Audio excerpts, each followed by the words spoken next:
Morning again, everyone. It's a Saturday, December the 13th, 2025. I'm Peter Boyles, 710 KNUS, Denver's talk station. The weather is going to be nice today, sunny 61. Tomorrow it's going to be sunny 63. And on Monday, sunny and 64 degrees. We're talking in open lines. Lines are jammed. They've been jammed since the show started. John Caldera was kind enough to stay with us in the first part of the show. How has Donald Trump changed you? And I have some addendums yourself, not just you, but then your family, the country, Colorado, the world. But principally, how has Donald Trump changed you? And we have lines are jammed, lines have been jammed. And my premise into this is, and it's come to me, and I've been given lots of time lately to spend time reading, and it's dawned on me in terms of Trump changing America and the terrorist attacks on World Trade Center and on Pentagon. Remember, they're September the 11th, 2001. And much like my belief about the Kennedy assassination marks the true beginning of the 60s, and it's November 63. And it doesn't end, the 60s really don't end until Richard Nixon resigns 74. And my personal belief now, new belief, historical span is that September 11th is the true close of the 20th century.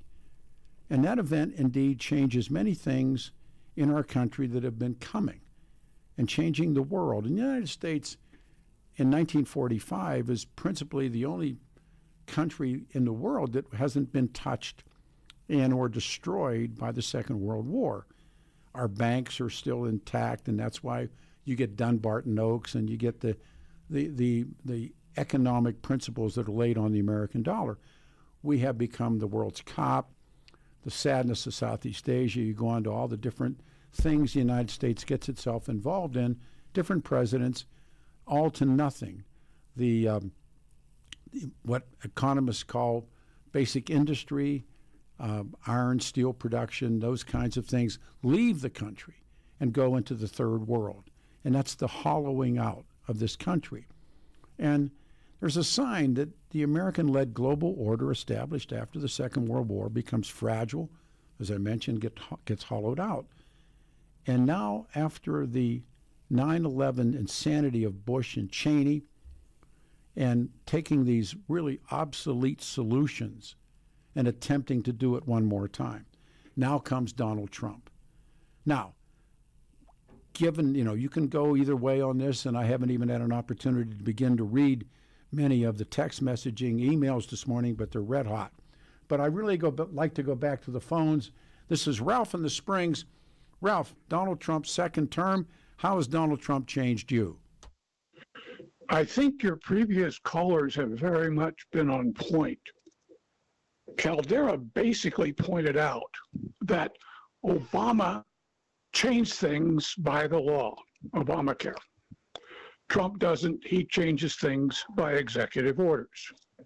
Okay, I think I just heard that the cannabis has now been executive ordered by Trump from a Schedule 3 to a Schedule 1, so it's now much more legal than it used to be, thanks to Donald.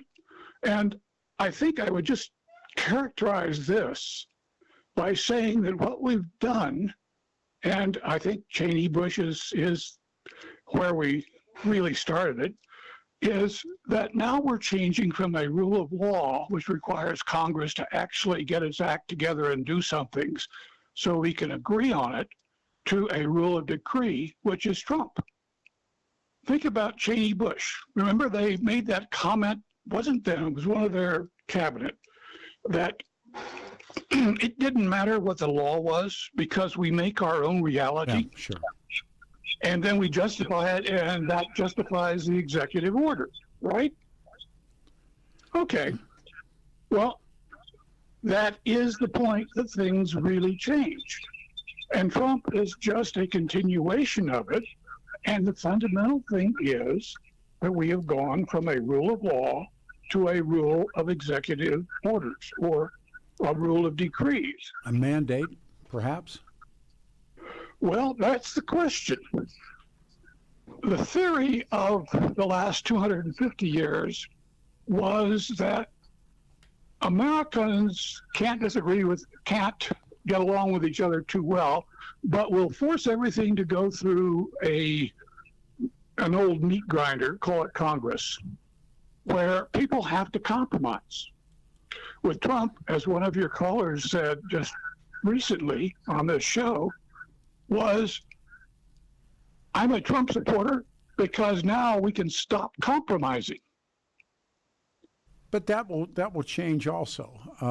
We have had mandate presidents in the past when FDR takes office at the depth of the Depression Exactly. and begins to enact. But look after that. And I'll just use war as an example. Even after December 7th, FDR went to Congress Well, for he a asked for it. declaration. Absolutely. Asked for it. No, nothing since VJ Day. That's right. It's all been done by executive order. Yes. Okay, so it's sort of a continuation. I mean, I'm not saying there's any one type when everything switched. What I'm saying is that it's a process. And you talk, and I agree with you, about all republics have 250 years of life, give or take. Give or, yes. Okay, ours is changing. We are changing from a Republican rule of law, and I use small r Republican there, a Republican rule of law to whatever you want to call it, an autocratic rule of decree. We aren't there yet. And the question is going to be, as you point out, if Trump doesn't stay in, then does MAGA still control? But that's the question, isn't it? Can MAGA run over the rest of the United States sufficiently to keep when I think of great moves through politicians, Lyndon Johnson's Great Society is questionable, but FDR's Recovery Acts, and then Harry Truman held sway for, he dumps Dewey, and then after that he steps aside because he knows he's going to get beat. So he steps down, Eisenhower becomes president. But I look at this stuff, and again, when they ask me, about how do you weigh and measure, historians, and I am not one, but they say, a generation has to die out before you can weigh and measure something. The American Civil War, Second World War is now being weighed and measured as we lose the greatest generation. Those things are all important. I don't know if it comes so rapidly now, i.e. the quickening, but there is an increasing tolerance, and there's shifts that are taking place in this country that I can't weigh and measure. But one thing is for sure, your point's well asked, or at least well taken. What happens when these four are up, when this term is up, and who steps in? And that will be the test, I think, Ralph. I think that will be the test. I think you're quite right. Yeah. May I make a lawyer's argument here of course. out of Harvard? Of course. Okay. Bruce Ackerman is one of the most brilliant constitutional law professors that Harvard ever had. And he points to the development of what we thought of as our constitutional rule of law. And the first big change was with Lincoln deciding that it didn't matter about going for a full declaration of war because you couldn't get Congress back. He simply went ahead and ordered the Star of the West into Charleston Harbor. No, but the country had been fired on, and he wasn't president when Sumter happened. But the nation... No, that's correct. Yeah. That's correct. But what I'm saying is, politically, the fundamental change was the Civil War. Oh, yeah. The second fundamental change, and again, it went to executive power, not or away from the legislature, was FDR. And I think if I understand Ackerman, where we are now is with the third change, which is Trump. Could be. But that basically is, again, another step toward autocracy. In other words, your 250 years. Well, if there ever was, that that president, it was FDR. I mean, he really, especially the wartime leader, FDR. And Yes. and Lyndon Johnson wasn't it. Richard Nixon wasn't it. Dick Cheney, because I think he was in charge, wasn't it. And we'll see what happens next. As always, Ralph, thank you so much. I want to read this. I'm trying to balance this out. I'm unable to call, but want to comment in regards to your current question. I'm so sick and tired of hearing about families that can't get along, or a daughter who has disowned her dad because of Donald Trump. A politician? Question mark. I have a brother who is very left, and we have agreed not to talk politics. He's my brother, and I love him, and I don't want to ruin our relationship. Those families that can't get along because of Trump never had a good relationship to begin with. I want to say, get over yourself and realize that's really important in that life. It's not a politician who's going to be gone. The daughter will be sorry at some point once she grows up. Thank you for reading this. But we were talking about All in the Family. And although Michael Stivic was not Archie's son, he was Archie's son-in-law, but it was a portrayal in this country of what was taking place over the war in Southeast Asia. And that was real. And anybody who came through it knows it. It didn't happen to Bush and Cheney, the war in the Gulf. The war in Afghanistan and the war in Iraq. The first war in the Gulf, it wasn't even an argument. And the Cheney-Bush people hid it so well. And it is only now. So let me go to another one real quick here. It says, Manifest Destiny was an executive order. I don't think it was. It was a notion that Henry Jackson Turner came up with the term Manifest Destiny. Manifest Destiny was the white man's burden. The British called it the white man's burden, the imperialists. We had the right to move through the country and damn anybody standing in the road. And Henry Jackson Turner makes the case that I think, when does Arizona become a state? I think 1911 or something, Arizona becomes a state. And the next year, the Queen in Hawaii is overthrown by Stanford Dole, and the American movement starts to move out towards the Philippines. So, executive order, not sure. All right, we'll go back to the phones. We go to Cap in Lakewood. Hey, Cap, you're on the radio show. Good morning and thank you. Good morning, Peter. Morning, sir. You're definitely one of my favorites, and I've always thought that when I listen to you, I might be related to how you think and talk. Well, because that either makes us both bad or both right. Yeah, exactly, or both old, one of the two. But I think that many people don't think enough before they release their voice. You know, it's like you gotta think about your thoughts and talk. So, okay, mine's pretty simple. As far as your basic question, how has Donald Trump maybe changed my life? Well, mine's simple. I live over here in Lakewood, and I live right on Mississippi Avenue, and the first thing that come to my mind is my immediate neighborhood seems to be a little less foot traffic on the streets, and people, nomadic people walking around, taking a bus, and there's these two abandoned lots right next to where I live, and they've been abandoned for 15 plus years, and they actually have caught on fire 4 times within 1 year, and that was in the year 2024.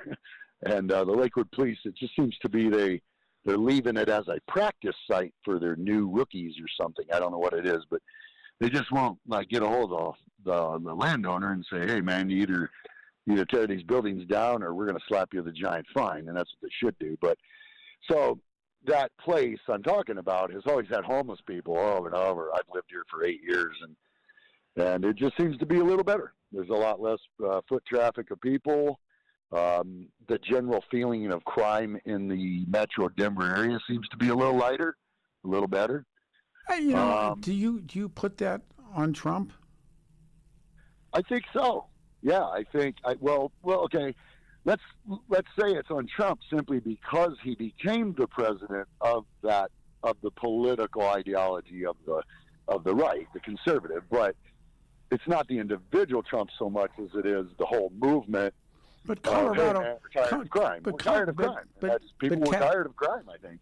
Colorado is not a Trump state. Yeah, I know. Yeah, totally. So, but it's strange how the crime seems to be better. Well, I think that's nationwide. The homeless issue, I think, is a good one to talk about because that's blown up. And I don't know. That's not. Well, that's a function of all kinds of things, but principally liberal politics of coddling and allowing such insanity as, needle injection and that insanity, and there's no requirements. I don't know. We can do 2 hours on it, but that's not true. What about the Narcan? I mean, the Narcan that they invented a few years ago. I know, that's all. It's your responsibility to take care of that homeless guy. Yeah, but ODing on the streets. So you should carry Narcan. No, but that's not Trump. That's not Trump. That's I know. I mean, I don't want to defend or deny Trump, but that craziness comes out of the left. Yes, I know. Yeah, that's what I'm saying. But you're talking about homeless. Yeah. Last comment. The other issue I told John earlier, John Caldera, I told him earlier, is a huge one people don't talk about.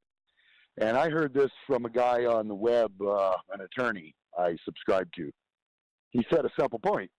Well, ever since post-World War II, our nation, the United States, slowly closed down our government mental institutions, right?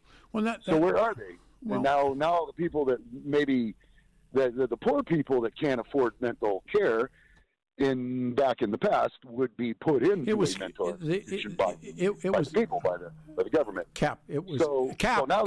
Stop. It was called mainstreaming, and they decided that. And this is when after I first met Bob Cote, when they were sending Social Security checks out to the great sadness. I appreciate your call. Thank you. We have, first time, there's 2 lines open, 303-696-1971. We'll start with Jay. And Jay, if we don't complete, I'll put you back up on hold, and we'll go from there. So, Jay, it's yours. Thanks, Peter. Okay, Trump has affected my life, changed my life in a couple ways. First, he really, truly gave me someone I could vote for because I believe in what he wants to do with America. And I think before him, there was literally a cesspool. I could believe in the idea of America, but I couldn't believe in America because it was just an absolute corrupt disaster. Trump is an actual patriot, and I really take pride in America and right now what America is doing. So he gave me American pride. That's a great feeling, and I didn't have it before. And to vote for someone instead of against someone, that's huge. It's giant. I mean, look at the difference between those two things. Donald Trump is a lightning rod. And, when I was gearing up to try and do this show and try and, put thoughts together to at least present a package to do it, nobody's neutral. Do you know anybody who goes, oh, Donald Trump, oh, yeah. People either despise him, no, for real. And I'll put you on hold. Put him on hold. There are 2 lines open, everybody. 303-696-1971. Your calls will continue after this. How has Donald Trump changed you? I'm Peter Boyles. This is 710 KNUS. Your 710 5-day forecast this Saturday, abundant sunshine with highs right around the lower 60s. Could be a little brisk in the morning, but winds will settle down in the afternoon and stay light tonight. Clear, lows will be lower to mid-30s. Lower to mid-60s Sunday, Monday, and Tuesday. Strong high-pressure aloft will put a lid on anything major in the coming days, and overnight lows will be milder as well under clear skies, upper 30s and low 40s. Meteorologist Don Watzel in the 710 KNUS Weather Center.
Rocking around the Christmas tree. You play him, kid.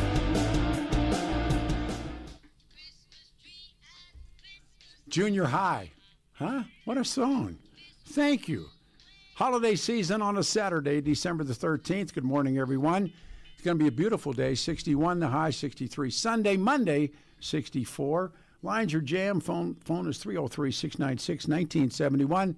How has Donald Trump changed you? Before we go to the phones, talk about my friends at Water Pros. And Water Pros cares about the quality of your water. We had this installed, and it removes forever chemicals, microplastics, hard water. Water Pros, they have the Peter Boyles special. You get a whole water softener, get a point-of-use reverse osmosis drinking water system fully installed. Start the process. Go to waterpros.net and sign up for your free in-home consultation. They'll come to your home, test your water, answer all your questions and concerns about your water. I trust these guys, and you should as well. This is wonderful. Water Pros, family-owned, veteran-owned business dedicated to providing you with the best in water treatment, far less than the other guys. It makes a huge difference. You can tell it immediately, but let them come and give you that test. Call 303-862-5554. The test is free, and they show you the results, and it's legit, and you make up your mind. Take the test. 303-862-5554, 303-862-5554. Call them today. Where were we? We were in line one, weren't we? Yeah, okay. We go back to Jay in Wheat Ridge and let him complete. Jay, go ahead, man. It's yours again. So basically, when Trump was bringing up all the stuff about the border, it was really refreshing. Like Tom Tancredo used to be huge on the border, and they just canceled him completely. And you just can't really cancel Trump. He is not cancelable. So it was so refreshing to get someone who gave a damn about America. I don't care about anything else going on in the world with him. I don't. But he loves America. He's really, truly meant to make America great again. And he's trying his hardest to do it. So it really gave me some hope. It gave me patriotism back. I had no use for America really under most of the rest of them. So No, let me bounce it off you. Jay, can I ask how old you are? I am 60. Okay. So you came, as a coming into your adulthood, you came through some of the worst of it. So Yes. what do you think is going to happen when his term is up? Well, fortunately for us, I believe that the Democrats are really wounded. They may not have anything to throw our way, so that will make it easier for the idiots that tend to be the Republicans. And I think we might have a 50-50 shot, I'd say. Do you literally believe, 50-50. and I've been bringing this up on the shows on the weekend, the face of the Democratic Party today, it's not Gavin Newsom, it's the mayor of New York. Yeah, He's the face. And that's right. I'm seeing all kinds of things shifting quickly. Donald Trump taught the Democrats something, and it would be dependent on how smart they are. And Donald Trump took the Republican Party away from the Republicans. He really did. He took the Republican Party away from the Republicans. And his term will be up. Who will fill his shoes? The other side of it is, will the Democrats present someone like the almost to be current mayor of New York City? And remember, pardon me? If not him. Well, indeed. Well, he can't be because he is foreign born. He can't be. Well, that's true. Well, But the point that I tried to make it in a column, and I bounce it off of you, and I said it probably too many times, on the day, and I'm this big believer in omens, on the day that Dick Cheney dies, this Ugandan-born Muslim socialist is elected mayor. Do you think, is that significant to you? You know something? I think about things like that, and yeah, that's pretty weird. It is. No, it has stroke. It has It does. and so I'm at that point. Say, okay, now let's see, and they're running. The Republican, excuse me, the Democratic Party's heading for the exits. They really are. They don't know what to do, and the Republican Party isn't that sure of what to do either. The party is Donald Trump's party. And good, bad, or indifferent, the party belongs to Donald Trump. Yep, and and probably going to be JD that runs Let's see. against whoever. Yeah. But he's going to have an uphill battle, even in spite of everything. And it's going to get good, and I hope I'm here to watch it. Thanks. Yes. Good call, brother. Take Thank care. you. You too, man. Thank you. We have a line open. Marty in Denver, you're on the show. It's Saturday, and thank you. Excellent, Peter. So good to be with you. What a great topic. I commend you for putting that out there. Oh, you're kind. Because what I can't get out of the tip of my tongue is the moment that these MAGA people, these Rhino MAGA merged, and they become establishment people, meaning they're going to look the other way on all the atrocities that Donald Trump is continuing to put upon the American people. And I'm a 3-time Trump voter, and I don't regret it a bit. I am out of the game, though, now, but our MAGA people are willing to, I guess, look the other way as Donald Trump turns into the exact same monster, establishment monster, that we were supposedly all against. And that's what created Make America Great Again, was getting these kind of politicians, America Last politician. And let me be very clear to the MAGA listener, we are not first in Donald Trump's mind. We know that because why? Well, we're still distracted all over the world, and we have suffocating inflation, Peter. It's happening right now. That should be 911 on the tip of every tongue, on the top of every brain. How do we make America livable for the blue-collar guy, the $50,000 a year guy, the guy that wants to just live the good old... He's not paying attention to those things, and neither are the people that handle Donald Trump. They don't care. So I guess, Peter, the question... Can I interrupt and ask some questions on Absolutely. what you said? You say the people that handle Donald Trump. Yeah. Who are they? Well, I mean, these are the anti-American people, meaning these are the people in the banking industry that say, no. We need to continue to lower interest rates, not for the American people to buy a house, but what does that do? That boosts asset prices. So we're still picking corporations and elitists over the American people.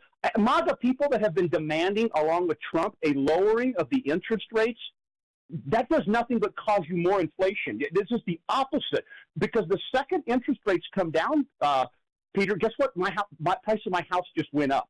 So see, this conundrum that we're living in, where we lower interest rates, but it's benefiting the rich because the average guy can't go take out a loan, and it's a joke. So he's being handled with foreign wars, with the economy, and then there's obviously a handler saying, don't prosecute any of our malfeasances. Don't go to COVID. Don't go to the border. Don't go to the Epstein files. Don't touch anything. Don't touch what Dodge did. That's Donald Trump making those decisions, or those who have captured him. When I have conversations with people that really despise Donald Trump, and seemingly, and I make the case, did you like these guys? Oh yeah. I said, the best of my knowledge, and I know that Donald Trump has funded, it goes back and forth on funding the Chechens, and he goes back and forth on funding Ukrainians, and he goes back and forth on what's taking place in the Middle East. But you know what? Donald Trump has kept us out of the insanity of the wars of the Bushes and the Cheneys and the Nixons and the Johnsons and all those kind of. And to me, that's really important. Donald Trump foreign policy, to me, and I know a lot of people fight against it, but I look at this as kind of an up and clean place compared to what we've watched. And I'm not saying it's spotless by any stretch of the imagination, but he seems to have stopped applying these obsolete solutions to these very different problems. Now, I realize that people because I'm supposed to be looking at this differently, but I wonder, and where we're going to go. And you're absolutely right. The gasoline prices are down right now, but that's a function of something else as well. Yes. They're talking about what 50-year mortgages on I mean, that's a life sentence. No, but how do you do that? It's a joke. It's the greatest economy on the planet, which is what Donald Trump says we are every day, all day, bragging about these things. But yet we have 70 trillion in credit card debt. We're proposing 50-year mortgages, and we have a homeless and poverty population that's our biggest growth right now. But the poverty and homeless part of this, that's drug and alcohol stuff.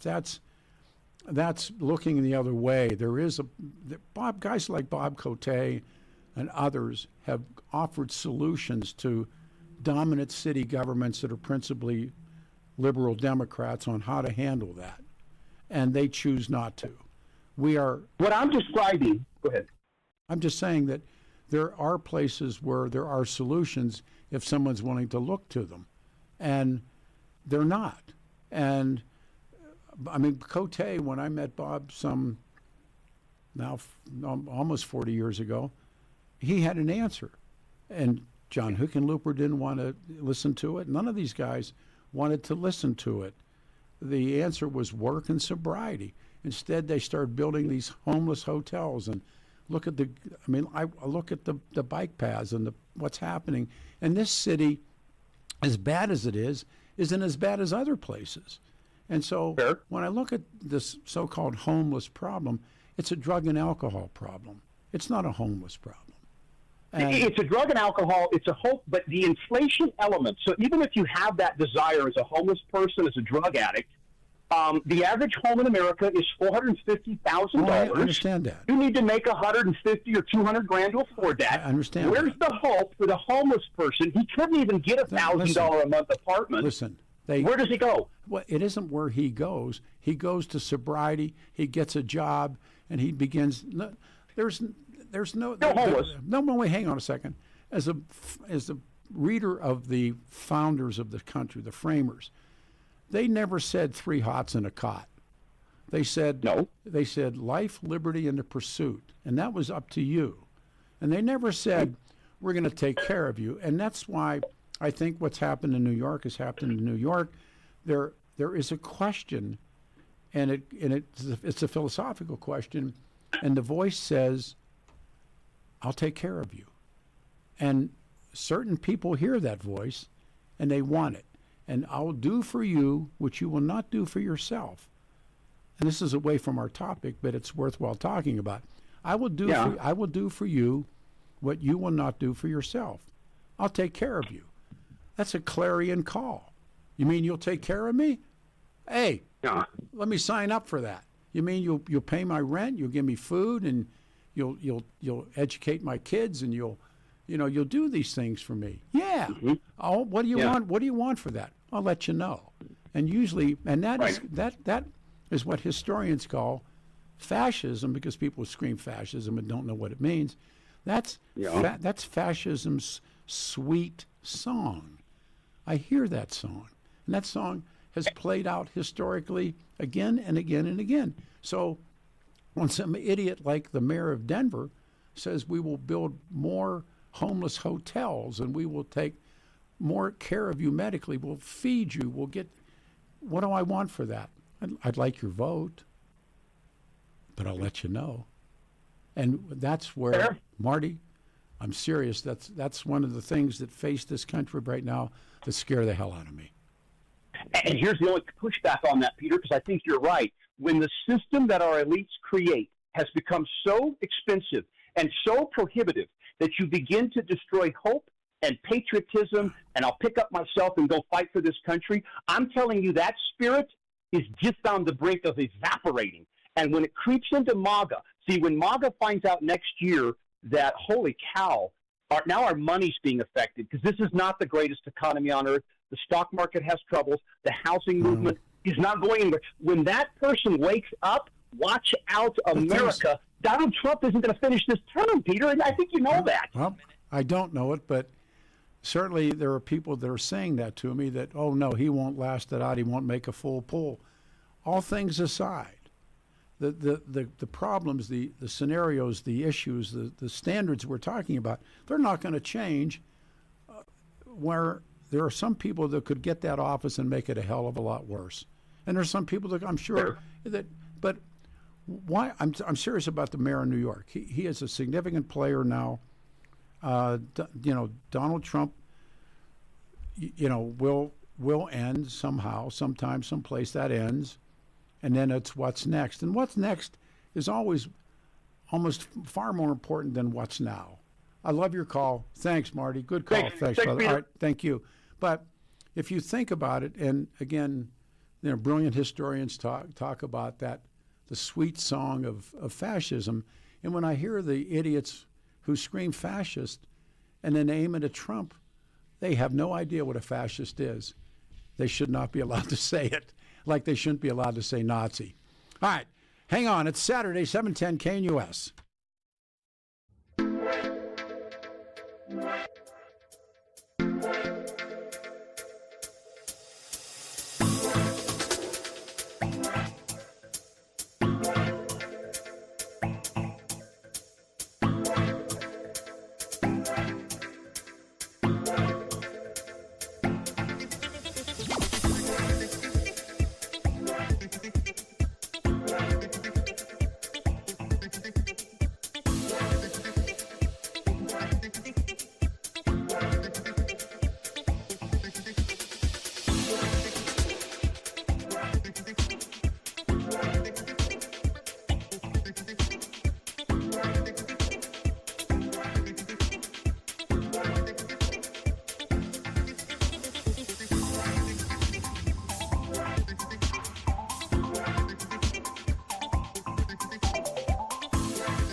Rocking around the Christmas tree. Woo!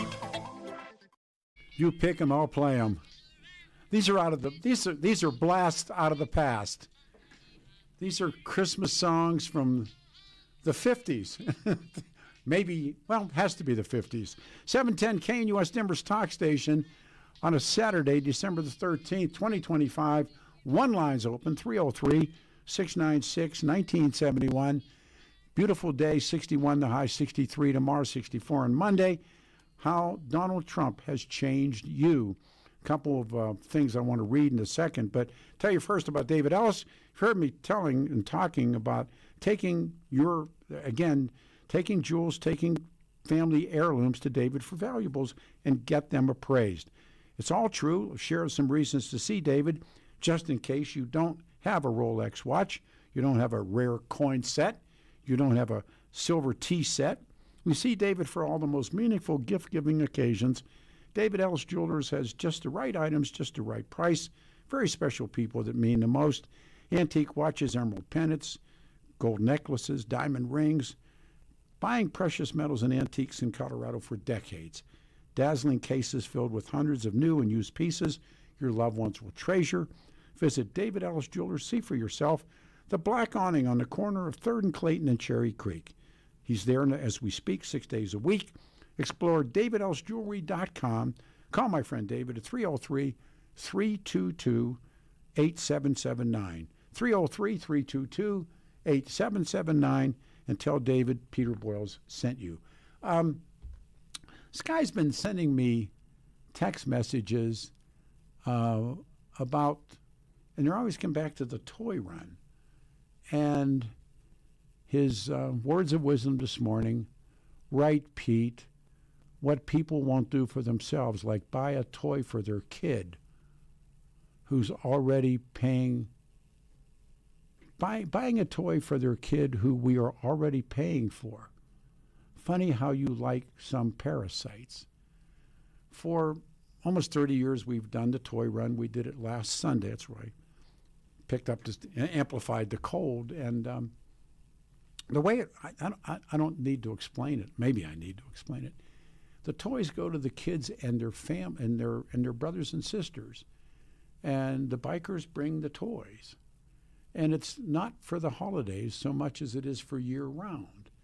And we attempt to fill up a room full of toys, and then the little kids who are going through so much, and then their brothers and sisters are brought in, and they get to pick an unwrapped toy. I don't know why you do this, but I guess you pick them, we'll play them, read them on the air. All right, this is John in Lakewood. John, welcome to the show, and how has Donald Trump changed you? Good morning, Pete. I'll try to make it fast. The only way he's changed me, I remember when he first started running against Clinton, I kind of didn't think much of him. I thought, here we go again. But he made me happy. He's done a lot of good things, so it makes me happy. Tell me why. A lot. Tell me why. Huh? Tell me why. Well, I think America has a chance. You know, the Bushes sure didn't do much. No. What president did you like prior to Donald Trump? Well, John Kennedy probably was pretty good. What was Reagan to you? Oh, yeah, I forgot about him. I'm 81. I don't remember. Yeah, I thought Reagan was good. Me and you. Yeah, I mean, we have, I think, good and great, and then we have bad and worse presidents. I think presidents come like, here we go, like talk show hosts. I mean, there's good, there's bad, there's this, there's that, like football teams, maybe is a better way to say it. You have good years and bad years. But we do have good and bad presidents. I agree with you. And we've had ones that have done, As a conservative, you have to kind of face facts whether you like them or not. You know what scares me? I voted for Trump 3 times. God, I hope he didn't have much to do with Epstein. Yeah, I'm sure handling no, this no, well. that's pending. Do not kid yourself. That is pending. Thank you for your That's time. serious. Merry Christmas, brother. Thank you. We go to Jim in Denver. Jim, how did Donald Trump change your life? So Donald Trump is the king, the East Coast king of false hope. He gave me false hope that we were going to destroy and smash the Democrats, the liberals. But in reality, Donald Trump, every time he's in position, he elects 15 minutes later more Democrats than the Democrat Party could ever wish to elect on their own. Well, the off year is pending. Next November is going to be a big showdown. I'm not so sure you're right. I still think everybody still holds the line.